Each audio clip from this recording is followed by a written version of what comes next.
경제계 주요 뉴스입니다. 현정은 현대그룹 회장이 현대엘리베이터 2대 주주로 있는 쉰들러그룹과의 소송에서 최종 패소하면서 1,000억 원을 배상하게 됐습니다. 이복형 금융감독원장이 신한국민은행에 이어서 오늘은 우리은행을 찾았습니다. 임종용 우리금융회장은 상생금융지원책으로 연간 2,050억 원 규모의 혜택을 제공하겠다고 발표했습니다. SK이노베이션이 오늘 주주총회에서 중장기 주주 환원 방향성에 대해서 발표했습니다. SK온의 IPO 시점에 공개 매수로 자기 주식을 취득하고 그 대가로 SK온의 주식으로 지급하는 방안을 검토 중인 것으로 알려졌습니다. LG에너지솔루션은 회사 주식 1,000주를 매입했다고 공시했습니다. 권영수 부회장은 작년에 이어서 올해도 자사주 매입에 나서며 주주 가치 제고를 위한 강한 의지를 표명했습니다.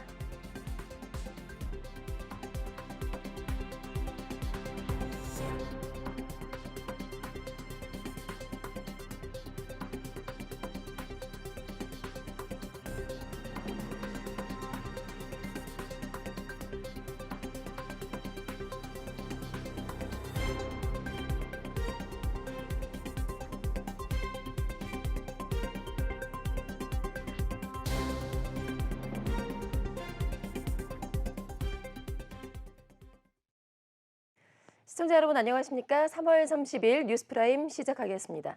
자, 오늘의 첫 코너는 취재기자와 함께 경제계 이슈를 정리해보고 분석해보는 시간이죠. 오다힌 기자와 함께하겠습니다. 어서 오세요. 네, 안녕하세요. 네. 자, 첫 번째 이슈는 현정 현대그룹 회장이 현대엘리베이터 2대 주주로 있는 쉰들러그룹과의 소송에서 결국에는 패소를 하게 됐습니다. 네. 그래서 1,000억 원의 배상을 하게 됐는데 이 소송의 시작이 2014년으로 거슬러 올라가죠. 네. 다시 한번 정리를 해볼까요? 네, 2014년 현대엘리베이터 2대 주주인 쉰들러그룹은 현정은 현대그룹 회장이 자신의 경영권 방어를 위해 회사의 이익과 무관한 파생 상품을 계약하면서 현대엘리베이터에 손해를 입혔다라고 주장하면서 주주 대표로 7천억 원에 대한 손해배상 청구 소송을 제기했습니다.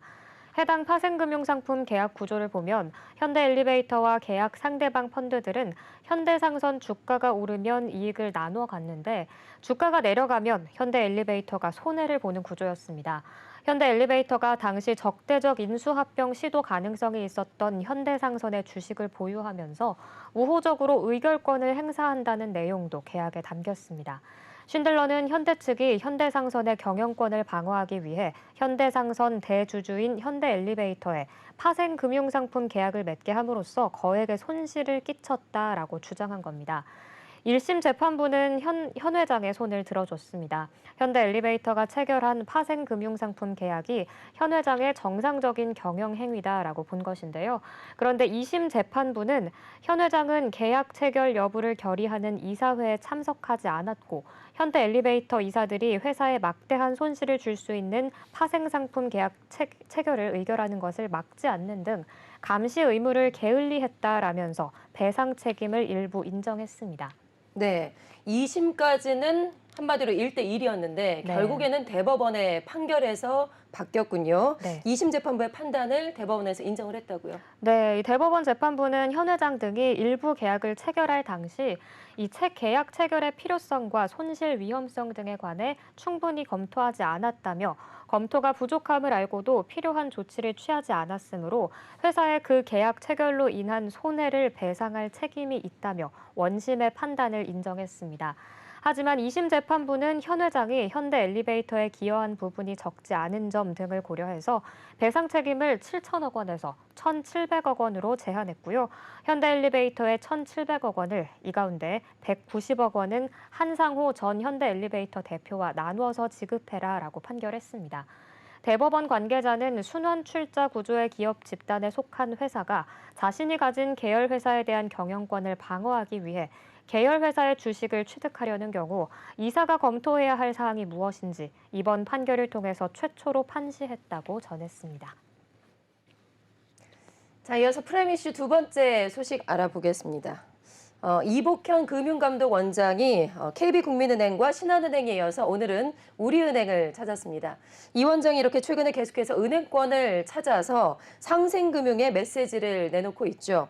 자, 그래서 이 원장이 은행을 찾을 때마다 은행들은 상생금융에 대한 그 대안을 좀 내놓고 있는데 오늘은 우리은행을 찾아서 우리은행에서도 지원책을 내놨어요. 어떤 게 나왔을까요? 네, 오늘 우리금융지주와 우리은행은 고령층을 위한 특화 채널 확대와 가계대출 전 상품 금리 인하 등 상생금융을 위한 지원책을 내놨습니다. 우리은행은 가계대출 전 상품 금리 인하를 포함해서 총 20조 원 규모의 금융 지원으로 연간 2,050억 원의 혜택을 제공하는 우리상생금융 3.3 패키지를 발표했는데요. 먼저 가계대출의 전 상품 금리를 내립니다. 주택담보대출 금리는 최대 0.7%포인트, 전세자금 대출은 최대 0.6%포인트, 신용대출은 최대 0.5%포인트 인하하고요. 여기에 연간 1,040억 원의 이자 비용이 절감될 것으로 예상됩니다.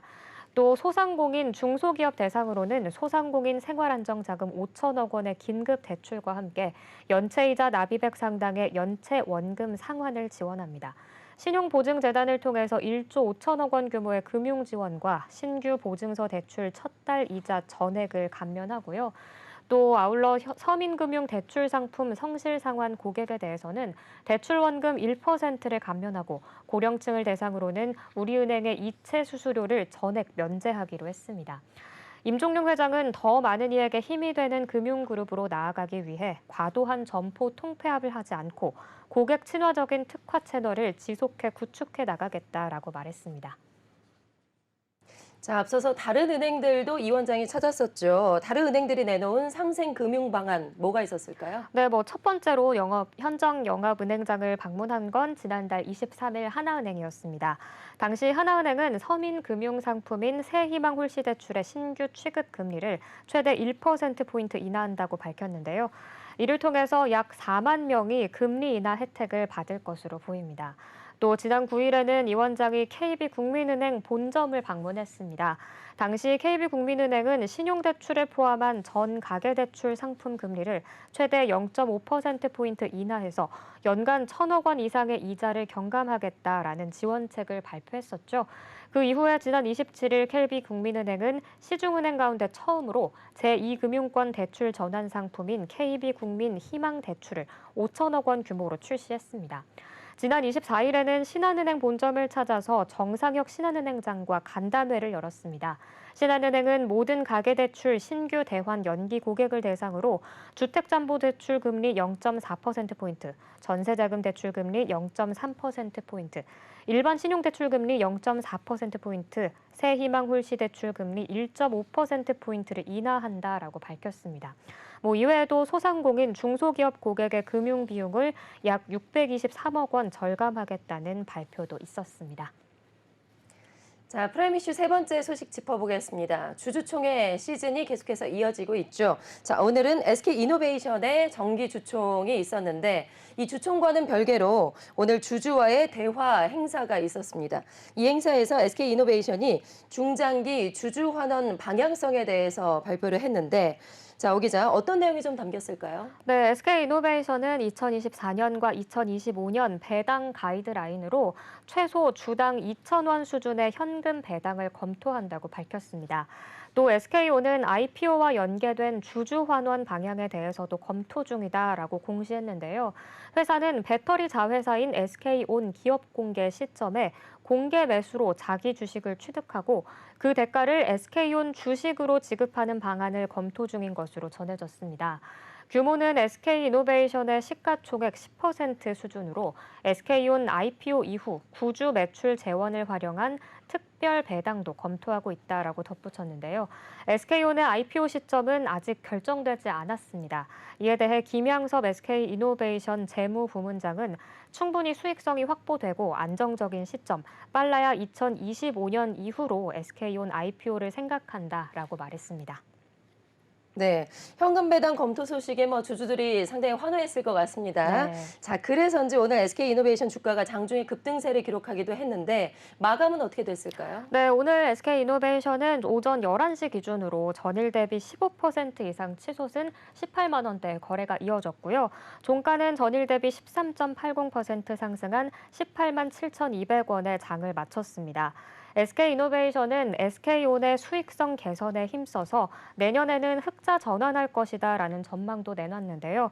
지동섭 SK온 사장은 올해 SK온 경영진은 수익성 개선, 자본 효율성 제고, 미래성장 기반 구축이라는 세 가지 영역에 집중하고 있다라면서 특히 수익성 개선 핵심 과제를 적극적으로 추진해 수익성 턴어라운드 달성에 주력할 것이라고 밝혔습니다. 이어서 연구개발을 통한 저가 소재 개발, 확대된 볼륨과 공급자 다변화로 구매 단가를 낮춰서 구매 경쟁력을 높여나갈 계획이라면서 미국 인플레이션 감축법 IRA 세액 공제가 구체화하면 올해 수익성 효과에 더해질 것이라며 기대감을 드러냈습니다.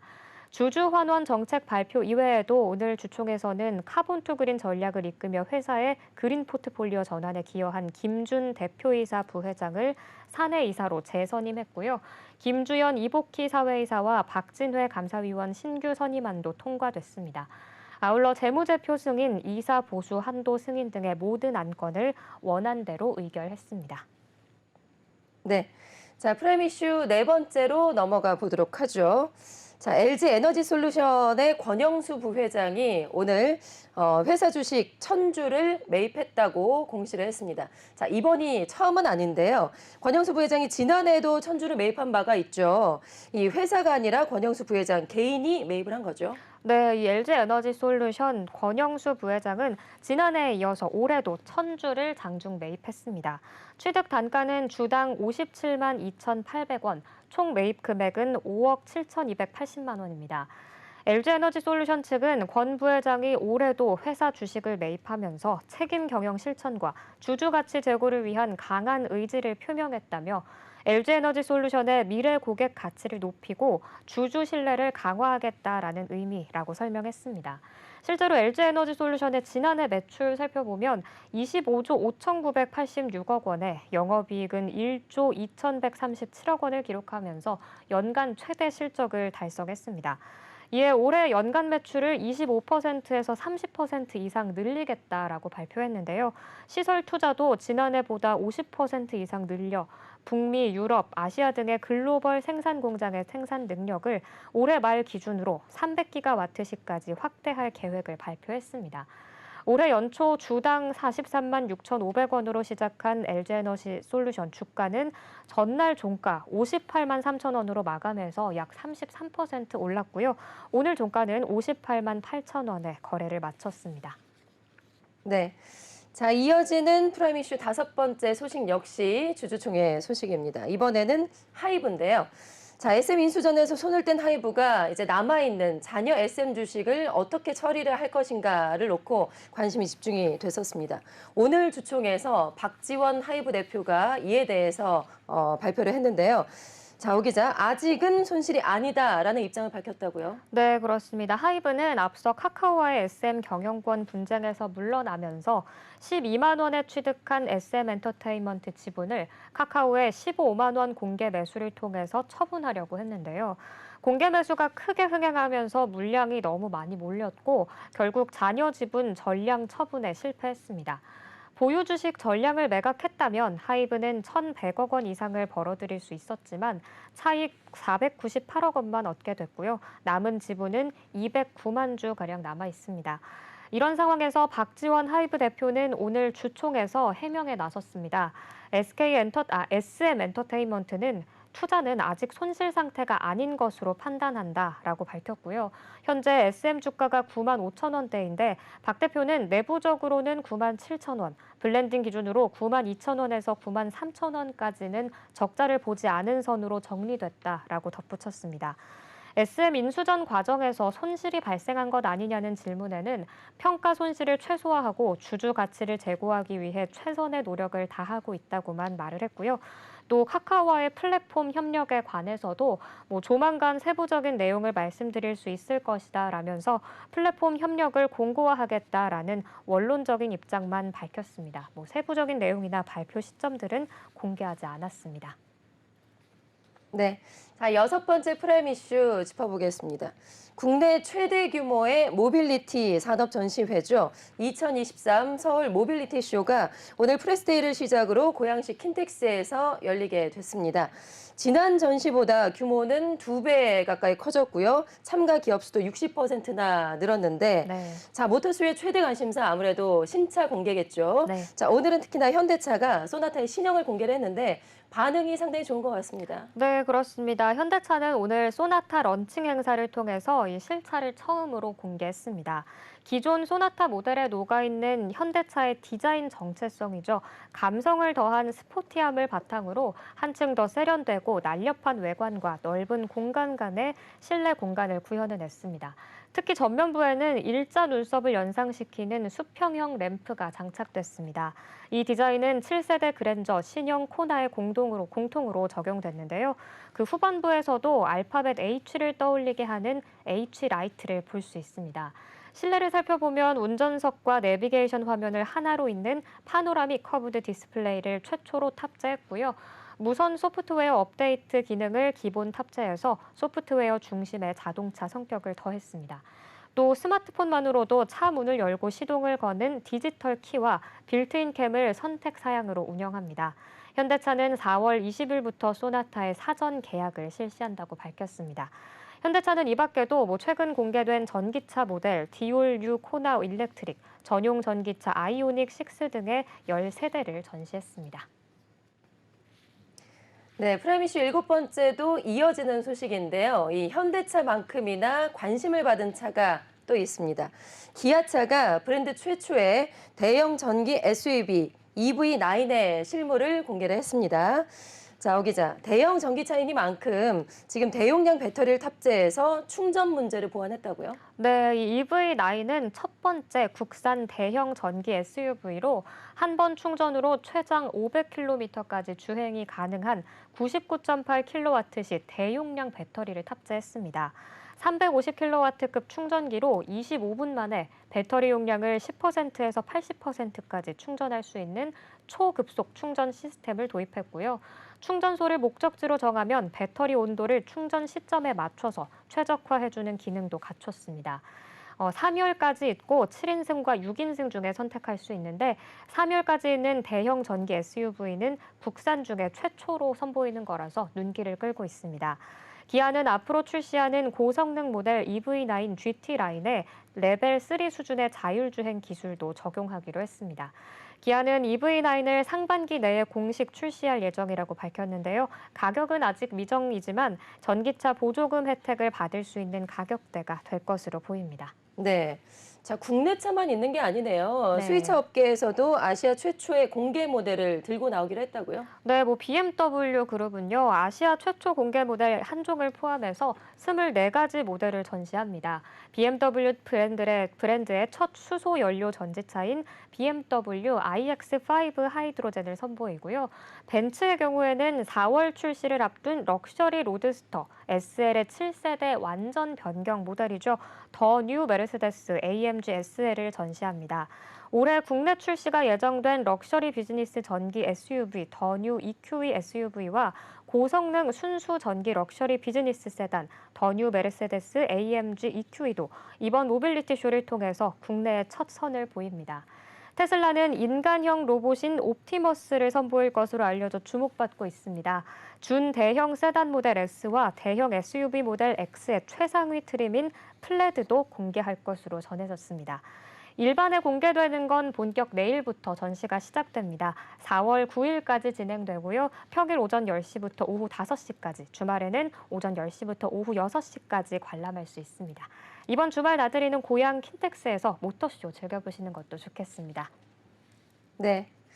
자, 마지막으로 프라임 이슈 8번째 소식 알아보겠습니다. 현대차 소식이긴 한데요. 현대차 신형 그랜저에서 제작 결함이 발견돼서 리콜 조치에 들어간다라는 소식입니다. 오 기자, 리콜 문제는 잊을만 하면 계속해서 나오네요. 네, 그렇습니다. 지난해 말 출시된 현대차 7세대 그랜저 일부가 제작 결함으로 리콜됩니다. 현대차에서 제작한 그랜저 GN과 그랜저 GN7, 하이브리드, 코나 XX2, 11,200대에서는 차량 제어 장치와 주차 센서 간의 통신 불량으로 주차 거리 경고 기능이 작동하지 않는 현상이 나타났습니다. 이로 인해서 후진 시 후방에 있는 물체와 충돌 사고가 발생할 가능성이 확인됐습니다. 해당 차량은 30일부터 현대자동차 하이테크 센터와 블루핸즈에서 무상으로 수리를 받을 수 있습니다. 뿐만 아닙니다. 포드코리아에서 수입 판매한 레인저 랩터 2개 차종 900여 대에서도 제작 결함이 발견됐습니다. 엔진 제어 장치 소프트웨어의 오류로 주행 중에 시동이 꺼질 가능성이 확인됐고요. 또 BMW 코리아에서 수입 판매한 S1000XR 등의 2개 이륜 차종 200대에서는 엔진 제어 장치 소프트웨어 설정 오류로 고출력 모드에서 앞바퀴 들림 감지 장치가 작동되지 않아서 급 가속 시 앞바퀴가 들릴 우려가 있는 것으로 조사됐습니다. 리콜 대상 차량은 각 제작 판매사의 공식 서비스 센터에서 무상 수리를 받을 수 있고요. 자비로 수리한 경우에는 제작사에 보상을 신청할 수 있습니다. 자, 이렇게 오늘 경제계 주요 이슈들 프라임 이슈에서 정리해봤습니다. 오다힌 기자와 함께했습니다. 고맙습니다. 네, 고맙습니다.